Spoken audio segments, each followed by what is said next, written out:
It's time to do economics.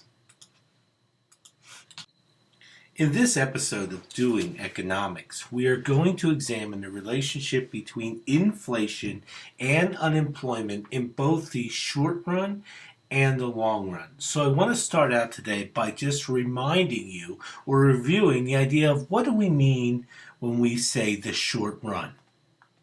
Okay? So when we're talking about the short run, what we're talking about, remember, it's a time period in which wages do not change in relation to price level. Okay, in relations to price level.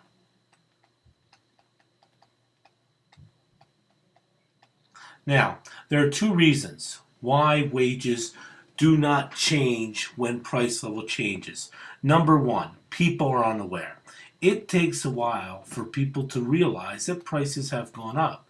You may go to the store for 20 items, so you may not notice when, let's say, the price of eggs go up. But 4, 5, 6 weeks later, as you go and you notice that, you know what? Eggs went up, bread went up, milk went up, then you begin to realize that prices have gone up. So it takes a while for people to realize that prices have gone up. The second reason we have a short run is when you become aware that prices are going up, you are going to ask for a raise. Now the problem is long-term contracts. I may realize that wages have gone up, but I'm part of a contract which can't be renegotiated for 3 to 4 years. So there's a time period in which wages aren't going to change. I mean, if wages change simultaneously to price level, we wouldn't need a short run and a long run, but they don't. So what we're talking about first is what is the relationship between short run and long run. So let's go up here to figure 6. Now, figure 6 is the graph that plots 1961 to 1968, the inflation rate in relation to the unemployment. So you can see in 1961, the unemployment rate is 7%. At a 7% unemployment rate, you can see we have a relatively, let's call it 1.5% inflation. Now, let's examine this. This should not surprise anybody. We know that a 7% unemployment rate is a bad thing for the economy. And that shouldn't surprise us when we have that many people that are unemployed, that the cost of goods is going to be low. So what happens is you have one good, which is inflation's at a 1.5% level. But the bad is you've got 7% of your people unemployed. So if government wants to decrease the inflation rate, they've got to realize that that's going to increase the unemployment rate. One good, which is the inflation rate, one bad. Let me change colors here. Now let's look at 1968. You can see in 1968, you can see here that the unemployment rate is 4%. And we realize that 4% is a very good unemployment rate. It's really what it means is we are fully employed. Okay, we have most of the people working, and that's where we strive, a 4% unemployment rate. Now you can see when we have when we're at full employment with the 4%, you can see that now we're up to, let's just say, 4.3% inflation rate. So a 4% full employment or 4% unemployment is good, but a 4.3 inflation rate is going to be bad. So what we can see when we look at these numbers from 1961 to 1963, we can see that when the inflation rate is high, all right, the unemployment rate is going to be low. And when the inflation rate is low, the unemployment is going to be high. Now, what does this look like on a graph? All right, so we go over here to figure 1, and we're looking at the Phillips curve. Now, when drawing the Phillips curve, you've got to remember a couple things. First, you've got to remember on the y-axis, you've got the inflation rate. On the x-axis here, you have the unemployment rate. Now, we said that there's an inverse relationship between inflation and unemployment. We said when inflation is high, all right, we have a low unemployment rate. So how do we show that on the graph? Well, we show that right here. You can see right here that at point B, we have a low unemployment rate, but a high inflation. So you can see the graph is downward sloping. Downward sloping graph means that the x and the y axis are inversely related. When one goes up, the other one goes down. So you can see at point A, we have high inflation, but we have low employment. At point B, you can see we have high inflation. We have high unemployment and then a very low inflation. So you can see the Phillips curve in the short run is a downward sloping line that demonstrates the inverse relationship between the inflation rate and the unemployment rate. Now, what I want to look at next is what is the connection between the aggregate demand graph, which is right here, and the Phillips curve. All right, so let's look at the relation. We know, okay, say we're at point A. At point A, the price level is 102%. And at 102%, we are producing $15,000 worth of goods. Now, notice here, at $15,000 worth of goods, there's nothing down here about unemployment.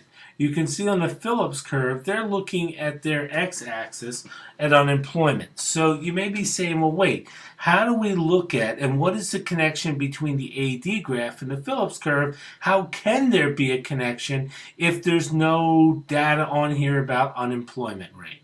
So we have to remember that even though there's no data, indirectly we can figure out what happens to the unemployment rate. We know that if we are going from point A to point B, all right, we know that the price is going up. And therefore, we know that production is going up. Now, we can assume that when production goes up, what's going to happen to the unemployment rate? Okay, the unemployment rate is going to go down. So this would be the unemployment rate, and this one over here would be production. So once again, we can see there's an indirect relationship between production and unemployment, and that should make sense. At 16,000, we've got more people working, so we got less unemployed. So you can see that when AD shifts up, price level shifts up, and you can see production shifts up. Well, how do we show that on the graph? So here we are. We're at point A. AD moves up for whatever reason. Remember, 4 different things can happen to move AD up. 4 different sectors, 4 different groups of people can demand more goods. It could be the consumer. It could be businesses decide to invest more. It could be government wants to spend more. Or foreigners want to buy more of our goods. A change in any of these can increase AD from point A to point B. Well, what does a shift in AD have to do with the Phillips curve? You can see if we're at point A, AD goes up. We need to show a situation in which the price level is going to go up and that production is going to go up, which means unemployment will go down. Well, how do we show that? Well, that then is a movement along the graph, because here you can see when we move to A to B, we can see the price level goes up, and we can see that unemployment is going to go down. So what we can see by looking at this graph, when the AD shifts to the right, there's going to be an upward movement on the Phillips curve from point A to point B. So let's just recap. We learned, or we reviewed, the short run. And the short run is a time period in which prices will not change immediately. In that short run, there is an inverse relationship between inflation and unemployment.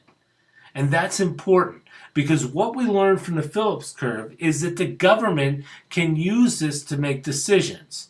But the government has to be aware of the negative consequences. So if government says, you know what, let's try to employ more people, government has to realize that there's a trade-off to employing more people, and that trade-off is inflation. Vice versa. If they want to lower the inflation rate, they have to realize the trade-off for lowering the inflation rate is going to be to increase the unemployment. And so the point of this part one of this episode is, in the short run, there's a trade-off between inflation and unemployment. A shift in aggregate demand equals a movement along the aggregate supply curve. All right, the controversy begins. Are there really two Phillips curves? What do I mean by that? So let's recap what we already know. We talked about that in the 60s, and if we look at figure 7 here, figure 7 looks a lot like our graph in the other slide. You can see in 1961 the idea we have a high unemployment but a low inflation, and you can see in 69 we have a high inflation rate and a low unemployment. So it shows that inverse relationship. Well, if we take a moment and we look at the graph, what we see is starting with 1970, something happened. All right, and we have to ask ourselves, well, what was going on in 1970? And the thing that we have to talk about is oil. The price of oil went up. And well, what do we call that? What happened when the price of oil went up, and how does that cause a change in the Phillips curve? All right, we know that in the 1970s there was something called stagflation.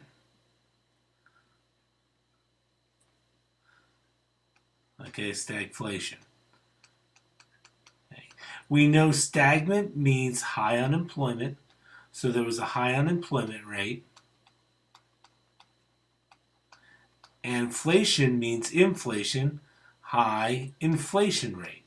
Now, this is different than we saw in the 60s. In the 60s, we saw a high unemployment rate and a low inflation, or a low unemployment rate and a high inflation. So once again, we had one good, one bad. Here in stagflation, it's bad because we've got people unemployed, and it's also bad because the prices went up. So what caused that, and what does this do to the Phillips curve? Well, we know stagflation is caused when the aggregate supply shifts to the left. So right here we were at point A. Okay, the price of oil goes up. Now, what's the connection between oil and aggregate supply? We know in order to produce, businesses need oil. So when the price of oil goes up, are businesses going to be able to supply more or less? Well, the answer is they are going to supply less. So oil prices go up, which means the aggregate supply is going to go down, movement to the left. When the aggregate supply goes down, you can see the price level is going to go up right here. You see the price level going to go up, and you see GDP going down. Okay, and that's what we call stagflation. So now, in the 70s, we're looking at a situation where there is no trade-off. So when looking at the graph, you can see that something happened to the Phillips curve. Well, what happened was it shifted to the right. And let's look at why it shifts to the right. So here we are at point A. Now, we know if we're moving up, let's call this point C. We've got a situation where the inflation is high, but yet the unemployment is low. So if we shift up, that doesn't show stagflation. You could see if the A shifts down to point D, you can see that yes, the unemployment rate goes up, but you can see inflation goes down. So once again, what we saw is we saw that a shift in the aggregate supply line due to oil doesn't cause a movement on the line, but it actually causes a shift in that line. Okay, so what we learned that when AS shifts to the left, the Phillips curve is going to shift to the right. Now, let me explain why they're opposite. And I want you to think of this, and I wish I could draw, or I'd draw a better mirror than this. All right, picture this as a mirror. So whatever happens to the AS curve, the opposite is going to happen to the PC curve. So AS shifts to the left. That means the Phillips curve has to shift to the right because it's a mirror. Now let me explain why it's a mirror. And I mentioned this in the last slide. The idea is this. When you look at the AD, you see quantity of output, which is GDP. And so we know that when AS shifts to the left, we know that GDP is going to go down. So that means that unemployment is going to go up. So you can see production down, unemployment up. It's an inverse relationship because this one is dealing with how many people aren't working, and this is dealing with how much is being produced and how many people are working. It has an inverse relation. So I want you to think of this as a mirror. So when there is a shift to the left, then the Phillips curve is going to shift to the right. Okay, so if we put everything together, we know in the short run, if there's a shift in the AD curve, that is going to be a movement along the line. If AD shifts up, the dot will shift up. If AD shifts down, the dot will shift down. We also know in the short run that if there is a change in the aggregate supply curve, that then causes the Phillips curve then to increase. So you can see on this graph that the AS goes to the left. That then causes the Phillips curve to go to the right because once again, remember, you're talking, it's a mirror. Okay? And then if we go back to figure 7 here, we go back to figure 7, you can see that would explain how the Phillips curve goes from here. Let's get a different color. Will then go to here. You can see it's a shift upward explained by a downward shift in the aggregate supply curve. So that is the relationship between short run inflation and short run unemployment.